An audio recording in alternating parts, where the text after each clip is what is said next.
এই যে আপনি মদের আসরে বসে আছেন, এই যে আপনি জিনার আসরে বসে আছেন, এই যে আপনি নর্তকীদের আসরে বসে আছেন, এই যে আপনি বাউল ফাউল গানাদারদের আসরে বসে আছেন, আপনি শেষ পর্যন্ত এখানে আপনার রূহ নিয়ে বসে থাকতে পারবেন, এই গ্যারান্টি দিতে পারবেন? আর জোরে কোন দিন যাইব। আল্লাহ তাআলা বলেন লিকুল্লি উম্মাতিন আজাল ফাইজা জাআ আজালু লা ইস্তাখিরুনা সাআতান ওয়া লা ইস্তাকদিম। প্রত্যেকটা মানুষের একটা নির্দিষ্ট টাইম আছে, আছে না নাই?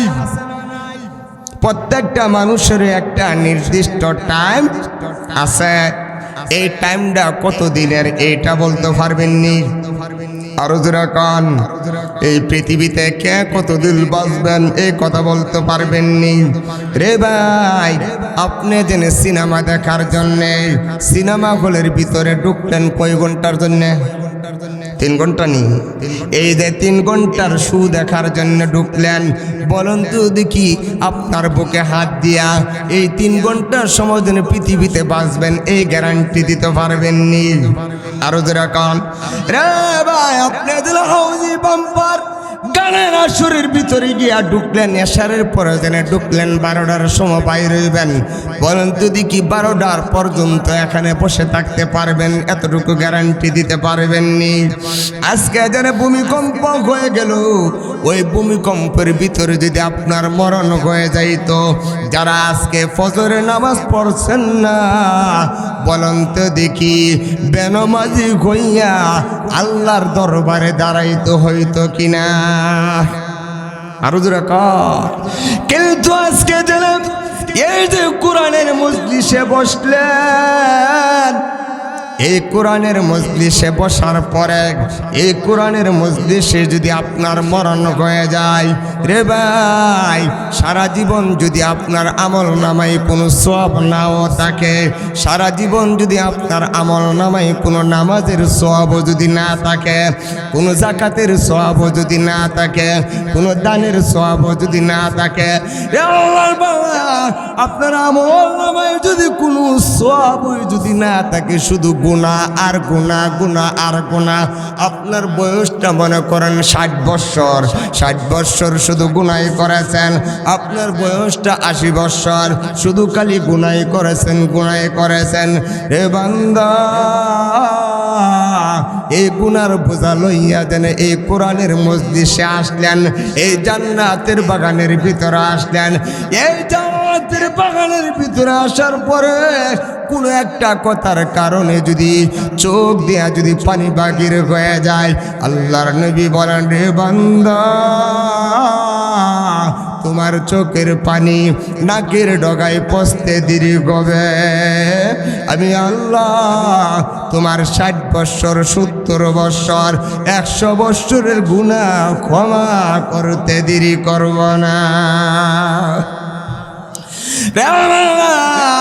আজকে এই মজলিস থেকে গুনাহটাকে যদি মাফ করে যদি আপনি চাইতে পারেন, আর ফজরের আগে যদি আপনার মৃত্যু হয়ে যায়, বলুন তো দেখি আপনার আমল নামায় যদি কোনো ইবাদতের সওয়াব না থাকে, এই বসাটাকে উসিলা করে আল্লাহ আপনাকে জান্নাতের মালিক বানায় দিতে পারে কিনা?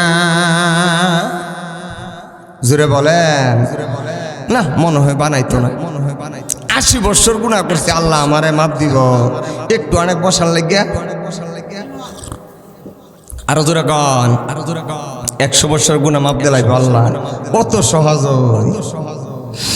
না রে বান্দা, শয়তান একমাত্র আল্লাহর রহমত থেকে নৈরাশ হতে পারে, কিন্তু আল্লাহর বান্দারা যতই গুনাহ করে আল্লাহর রহমত থেকে নৈরাশ হতে পারেনি।